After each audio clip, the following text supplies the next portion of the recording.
As you may know, there is a campaign with which I've had almost nothing to do on Charlie Kirk's feelings about Israel before he was killed. We did one segment on this show last Wednesday with the guys from Fifth Column where I played 4 minutes of an exchange that Charlie and I had on August 6th about that very subject, because as far as I know, I'm one of the only ones who actually has Charlie on tape talking about that a month before he was killed. And so my position is you don't have to wonder how Charlie was feeling about the situation with Israel. Here he is on camera telling you. So that is why I ran that segment. And I explained to the audience the reason that I was doing it is because there was a lot of talk about Charlie and Israel. Candace Owens had brought it up and others had brought it up. And she had reporting about a meeting with Bill Ackman, allegedly putting pressure on Charlie to be more pro-Israel right after his Turning Point event. I've heard that same reporting from others, but I wasn't weighing in on that one way or the other. I wasn't there and I didn't have my own sourcing on that. I was just trying to say, if this is in the news right now, I've got him. Most people didn't even know we did that interview. A lot of people listen to the show, but not everybody. So here it is. Let me play this for you in his own words. And in that exchange, you can go back and listen to it. We replayed it again last Wednesday. But the sum and substance of it was Charlie was saying he did feel unfairly attacked by some who are pro-Israel for mild criticism he'd been offering as of late about Israel. He didn't like it. He didn't like being called an anti-Semite. He felt he had earned the benefit of the doubt with the pro-Israel crowd because he's been very ardently pro-Israel. And I was expressing my own similar feelings because I felt like I was in the same boat. I've said almost nothing about Israel. Literally, I've said almost nothing. But I was also getting very weird pushback. When I was on with Tucker recently, he mentioned this, and I'll just read it to you. This was an article that was put out by the American Jewish Committee. They purport to stand for the rights of American Jews across the world. And this was after Charlie's event, at which literally I said nothing about Israel. It was at the Turning Point event. We were talking all about Epstein. And he said, do you think he's intel? And I said, it seems like he was some sort of an asset being used as intel, probably Mossad. That was my guess, since Ehud Barak had been spending the nights in Jeffrey Epstein's home. It seemed like he was very close with Israelis and their leaders. And there's an Israeli guy who specifically said Epstein was Mossad. He was a Mossad asset, and that this guy was his handler. I had an argument about this with Ben Shapiro. So look, I wasn't saying for sure. I was saying he could be ours, could be theirs. That's it. That's literally it. And this American Jewish Committee puts out the following. Charlie Kirk and Megyn Kelly floated the baseless conspiracy theory that Jeffrey Epstein was a Mossad agent and admitted that they had no evidence. That doesn't matter because what people will remember is the lie. This isn't just irresponsible. It's a textbook example of how right-wing anti-Semitism spreads through conspiracies dressed up as innocent speculation. They gave oxygen to an age-old trope of Jewish control, and in today's climate, that's not just offensive, it's dangerous. So strongly object to that. I'm sorry that there are tropes about Jews. I've been fighting against them for years. It's bullshit. I hate anti-Semitism. Honestly, I've seen what my Jewish friends have gone through over the past 2 years, so they have to worry about getting killed when they go to temple. It's absurd. It's terrible what's happened on college campuses, the tearing down of the hostage posters. I mean, I've been at the forefront in criticizing it. But to say that in speculating about why Jeffrey Epstein got away with so much, maybe he was intel. And I didn't just say about Israel. It was like, I don't know whose he was. Mossad could make sense. We could make sense. That's crazy talk. You can't have every speculation about Israel or mild criticism of Israel turn into anti-Semitism. All along, people have been saying, the Israeli defenders, you can criticize Israel, just don't be anti-Semitic. Well, don't try to take a criticism of Israel and make it anti-Semitism because it upsets people who love our Jewish friends and love Israel. Just stop. So Charlie was offended. He didn't like it, and I didn't like it. And now enter this jerk, Abe Greenwald. He is a commentator. He's an executive editor of Commentary Magazine. And he decided to attack me.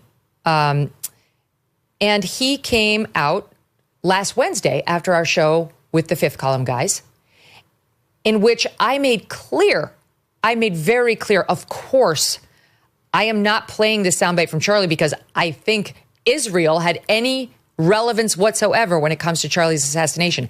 As you know, I'm really clear on who killed Charlie. I believe that it was this trans guy. Well, guy dating the trans guy.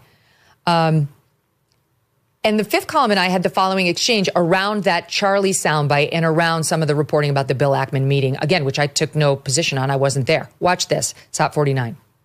I wonder why, before Charlie Kirk had been buried, the number of people that were talking about Israel. That's the thing that concerns me about why this is coming up.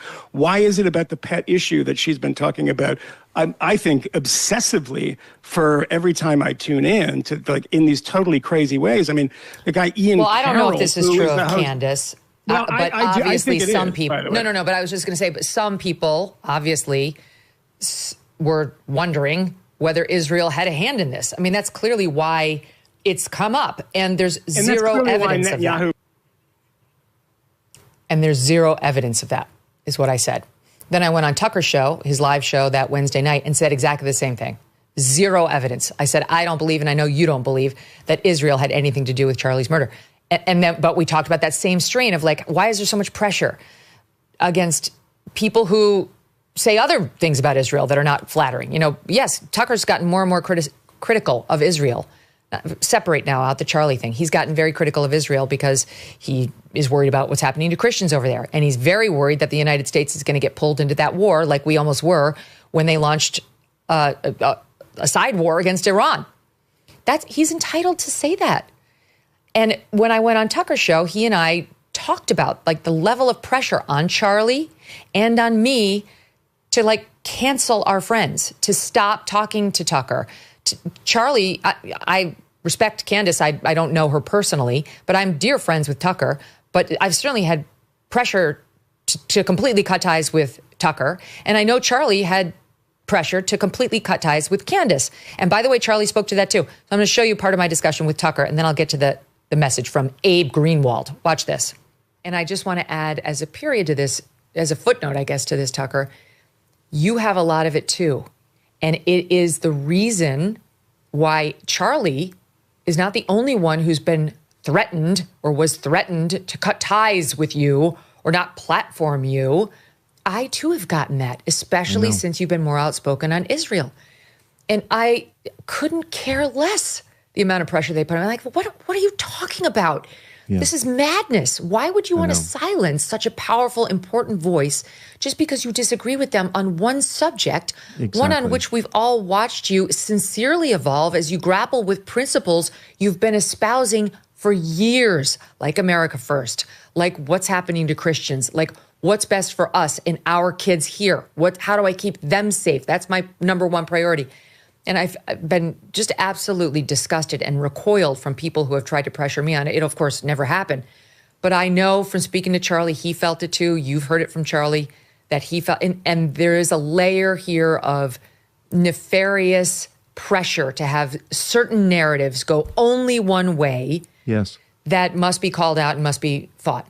And let's face it, Charlie was like an unofficial spokesperson for the youth of America, in particular conservative youth.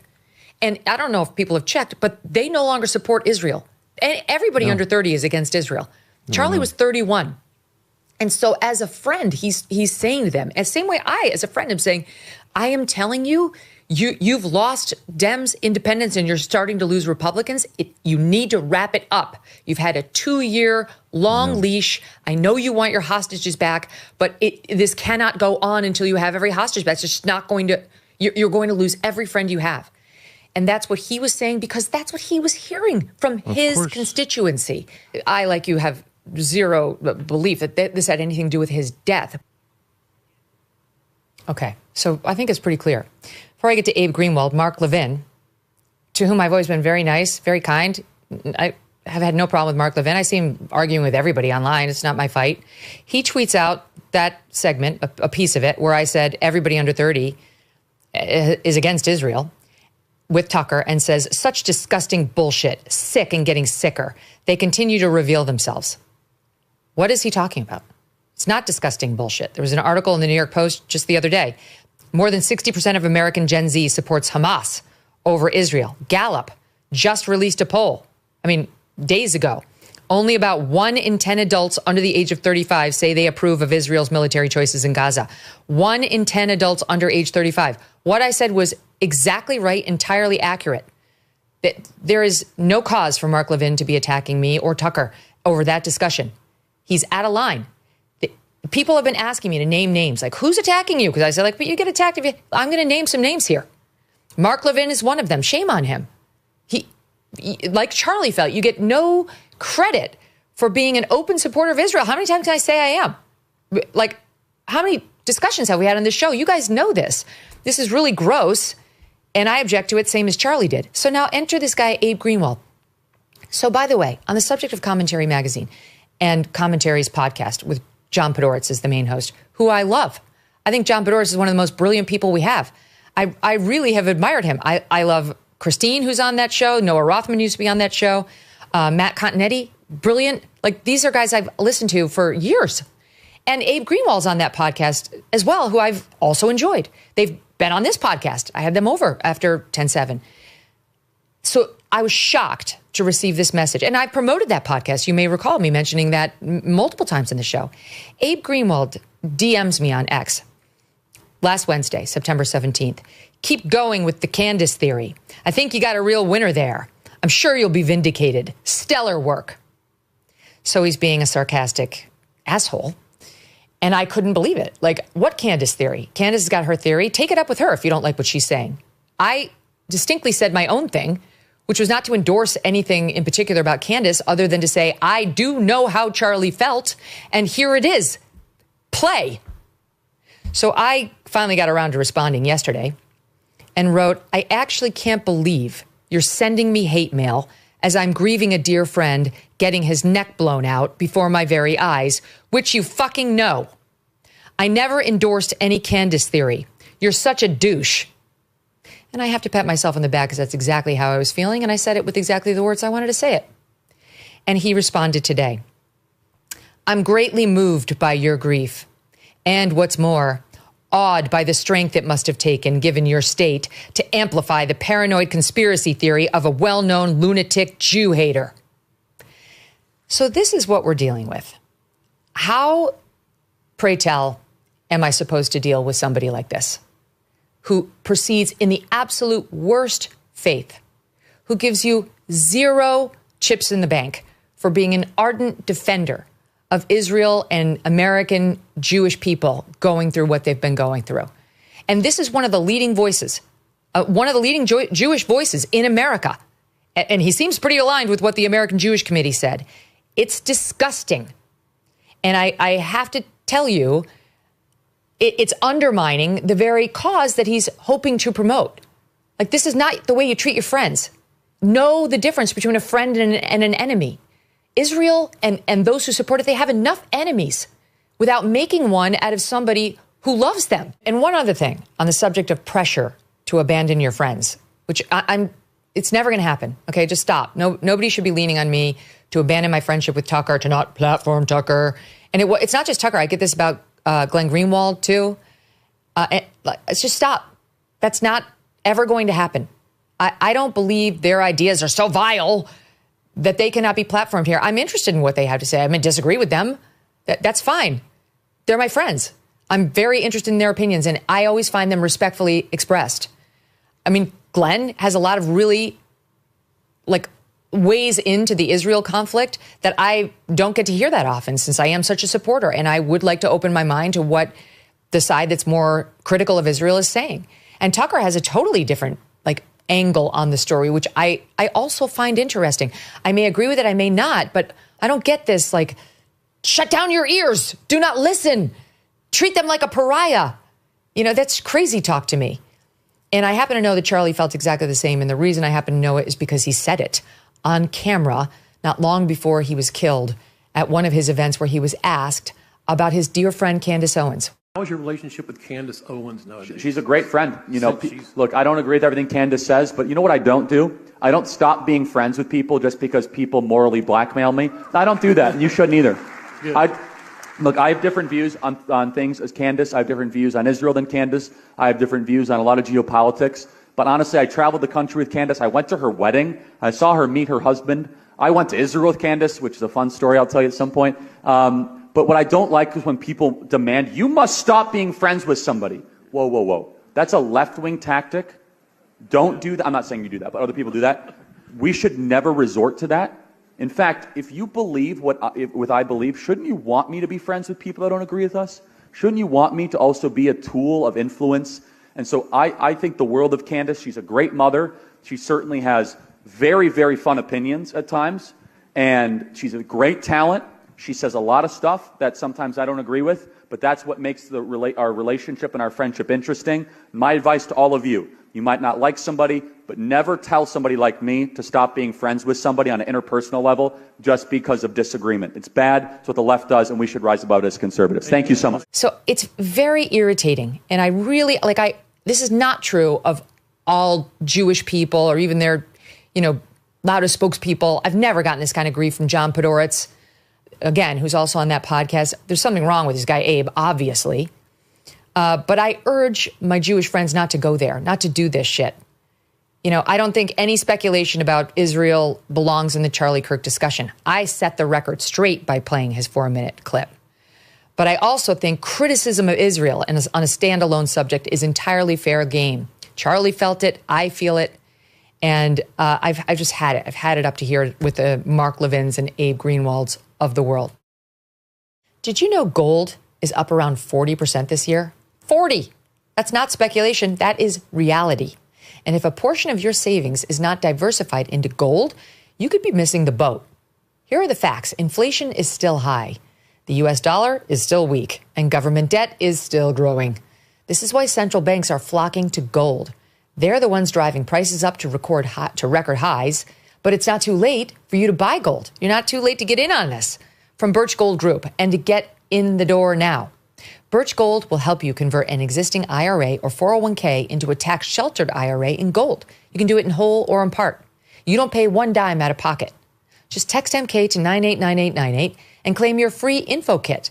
There's no obligation, just useful information. The best indicator of the future is the past, and gold has historically been a safe haven for decades. So text MK to 989898 right now to claim your free info kit on gold. That's MK to 989898. Protect your future today with Birch Gold. Thanks so much for watching. If you like what you just saw, hit the subscribe button for more clips and full episodes.